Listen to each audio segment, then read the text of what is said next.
Pemirsa, polisi tetapkan 4 tersangka kasus pinjaman online ilegal di Kelapa Gading, Jakarta Utara. Polisi juga gerebek kantor pinjaman online yang berkedok kantor ekspedisi.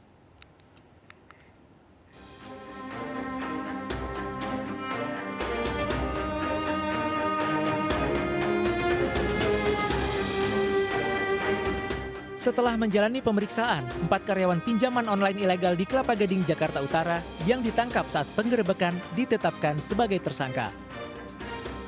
Dari 4 tersangka, 2 orang merupakan supervisor telemarketing, 1 supervisor debt collector, dan 1 collecting. 4 orang yang kita amankan. Adapun ada aplikasi yang digunakan itu ada sekitar 1, 2, 3, 4, 5 aplikasi yang ilegal. Dari 4 tersangka, 5 aplikasi yang ilegal. Semuanya masih kita lakukan pemeriksaan.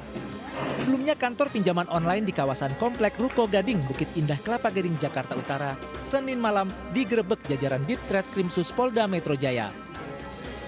Dalam penggerebekan ini, petugas mengamankan 4 karyawan pinjaman online yang tengah bekerja, beserta sejumlah barang bukti seperti komputer, laptop, dan modem. Karyawan yang tengah bekerja di kantor memang tidak banyak ditemukan petugas karena sebagian tengah bekerja dari rumah. Dalam beroperasi, pinjol ilegal bernama PT ANT Information Consulting ini telah meminjamkan dana pada 8.000 nasabah dan memiliki 78 karyawan. Kita sekarang semua ini tidak akan bisa kemana-mana, ya akan kita tetap melakukan pemanggilan pada mereka. Dan perlu disampaikan bahwa saya memperingatkan jangan sampai adalah penagihan lagi nih. Mulai dari rumah ini yang bekerja di rumah. Baik pemirsa, untuk membahas bagaimana peran dari Asosiasi Fintech dalam memberantas pinjol ilegal, kita sudah terhubung bersama dengan Bapak Kuser Yansah, Direktur Eksekutif Asosiasi Fintech Pendanaan Bersama Indonesia. Selamat sore Pak Kuser. Selamat sore Mbak Irma. Baik, saat ini masih dilakukan pemberantasan atau penggerebekan pinjol ilegal oleh kepolisian. Lalu bagaimana sebenarnya peran dari Asosiasi Fintech? Oh baik Mbak Irma. Jadi memang kami pertama mengapresiasi langkah penindakan yang dilakukan oleh aparat kepolisian terkait dengan pinjol ilegal ini. Pinjol ilegal ini memang menurut kami sudah sepantasnya diberikan penindakan oleh aparat penegak hukum karena mereka setidaknya melakukan 3 hal. Pertama, mereka mempraktekkan pembebanan bunga yang sangat tinggi dan berlipat. Pinjam 1 juta, terlambat beberapa waktu, lalu kemudian bisa menjadi puluhan juta. Kedua, mereka juga melakukan penagihan secara kasar, melakukan pengancaman, pencemaran nama baik, dan juga merendahkan martabat orang lain, dan juga penagihan menggunakan pornografi. Yang ketiga, mereka juga menggunakan mengakses data pribadi tanpa hak. Nah ini yang dilakukan oleh pinjol ilegal, ya Mbak. Kami Asosiasi Fintech Pendanaan Bersama Indonesia menaungi 106 anggota pinjol yang terdaftar dan berizin OJK. Tentu kami sangat berbeda dari 3 hal tersebut. Dari sisi bunga kami memiliki pembatasan maksimum, ya. Itu yang bisa ditagihkan kalau pinjaman 1 juta maksimum yang boleh ditagihkan oleh pinjol legal adalah 100%-nya, jadi maksimum 2 juta. Terlambat berapa hari pun itu maksimum yang boleh ditagihkan hanya 2 juta. Penagihan kami memiliki kode etik, pedoman perilaku, apa yang boleh, apa yang tidak. Menagih tidak boleh lebih dari jam 8 malam.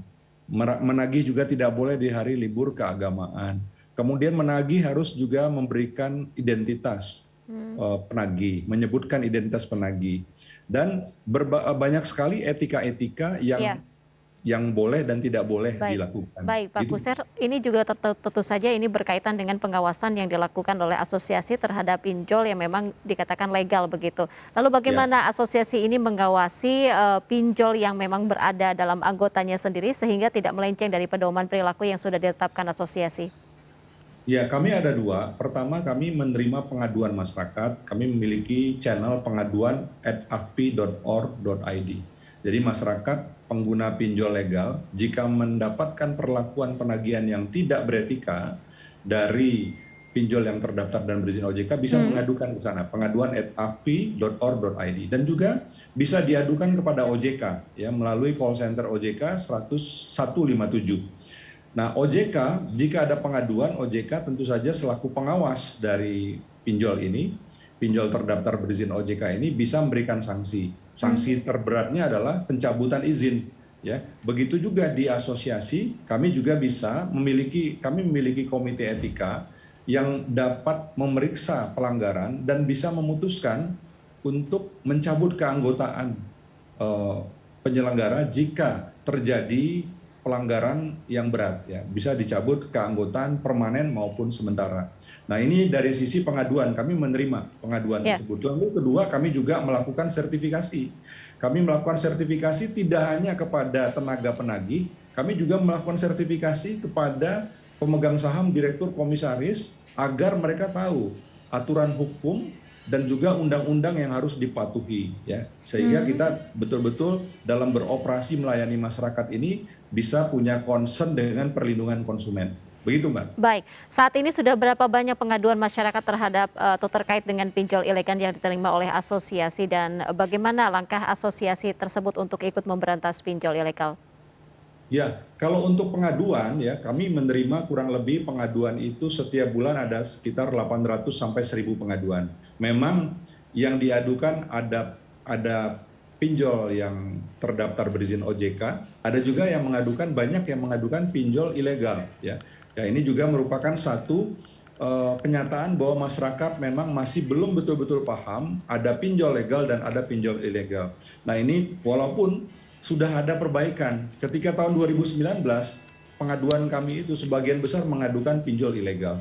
Namun saat ini sudah lebih balance, ya. 55% mengadukan anggota kami, 45% mengadukan pinjol ilegal. Begitu, Mbak. Baik, tentu saja kita harapkan tadi ya ada literasi dari pemerintah terkait bagaimana membedakan antara pinjol legal dengan pinjol ilegal begitu, dan didukung juga oleh asosiasi. Terima kasih Pak Kusher Yansah, Direktur Eksekutif AFPI. Selamat beristirahat. Baik pemirsa, kami akan kembali, tetaplah bersama kami.